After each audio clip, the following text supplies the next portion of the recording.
Nous bénissons le Seigneur et nous vous disons bienvenue à la dévotion, la grâce victorieuse, et nous bénissons le Seigneur vraiment pour vos vies. Et nous voulons simplement dire que nous continuons sur ce thème, ne soyons pas réducteurs. Lorsque nous réduisons, nous le faisons à notre perte. C'est pour cela, quand ce peuple, le peuple de Dieu a cru, dans sa manière de faire, qu'il était le seul peuple à adorer Dieu, Dieu les a montré que non. Il y a des nations lointaines où son nom est invoqué. On a tellement d'exemples dans la parole de Dieu qu'on a besoin vraiment de laisser tranquille. Vous savez, en 520 avant Jésus-Christ,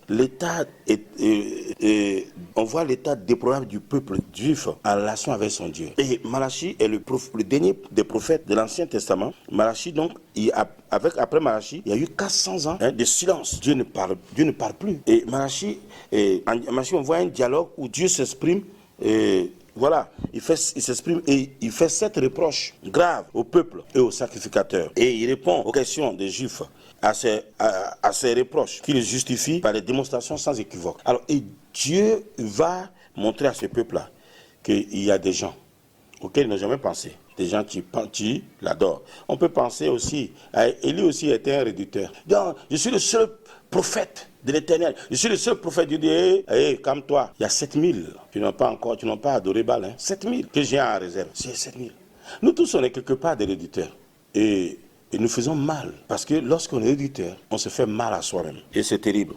On peut trouver des gens, comme Dieu a dit, des gens auxquels on ne pouvait pas penser. Vous savez quoi? Dieu a toujours des gens. Je pense à 5 exemples. Le premier exemple, c'est dans Genèse 14. Abraham est là, et voilà, il va découvrir un homme, Melchisedec, sacrificateur du Dieu très haut. Donc Abraham n'était pas le seul. Oui, il n'était pas le seul. Et puis après, Naaman le Syrien. On dit que Naaman le Syrien, là, c'est un homme craignant Dieu. Un homme qui craint Dieu. Aïe, comment c'est possible? Pourquoi? Comment il est arrivé à ça? Et puis, on voit aussi l'eunuque éthiopien. C'était dans Acte 8. Comment c'est possible? Il vient de nulle part. Voici quelqu'un qui est en train de lire l'évangile. Il est en train de lire les Écritures. Et il commence à comprendre. On va l'expliquer les Écritures là, à la lumière de la vie de Christ de qui il est. Et cet homme va être baptisé. Puis on voit, 4e exemple, Corneille, en Acte 10. Oui, voilà. On dit, mais c'est un homme pieux qui faisait le monde, un homme très bon envers les gens. Et puis voilà. Et Pierre va être envoyé chez lui. Comment? Ça surprend tout le monde. Et puis, en Matthieu 2:2, on voit les rois mages. De nulle part. Et les gars qui étaient préoccupés avec les étoiles, qui vont vraiment adorer le Seigneur. C'est magnifique. Non, mon ami, tu n'es pas le seul. Si on raconte l'histoire pour rire un peu, ils disent qu'il y avait un groupe de chrétiens. Ils pensaient tout le temps qu'ils étaient les seuls vrais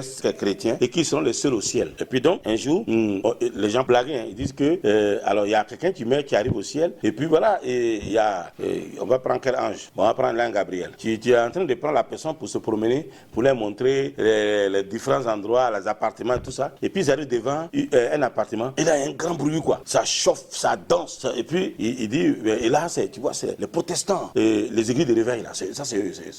Et puis, il continue. Et là, il trouve une autre chambre. Et là, il y a des gens qui vous parlent à voix basse. Et tu parles. Et il n'y a pas de bruit. Ils sont là en train de méditer, d'étudier, de chanter à l'Éternel des cantiques. Et puis, l'ange lui dit, mais fais doucement, ne fais pas de bruit. Pour qu'ils continuent de croire qu'ils sont les seuls au ciel. Vous savez, quand on est réducteur, on est malheureux. On a l'impression que oui, nous sommes les seuls sur la surface de la terre, les meilleurs. Un réducteur, c'est quelqu'un qui souffre. Il ne connaît pas la capacité de Dieu, il limite Dieu, il ne comprend pas Dieu, il veut que Dieu soit à sa façon. Et c'est grave, mes amis, c'est grave de penser que Dieu doit faire à notre manière. Que Dieu nous bénisse.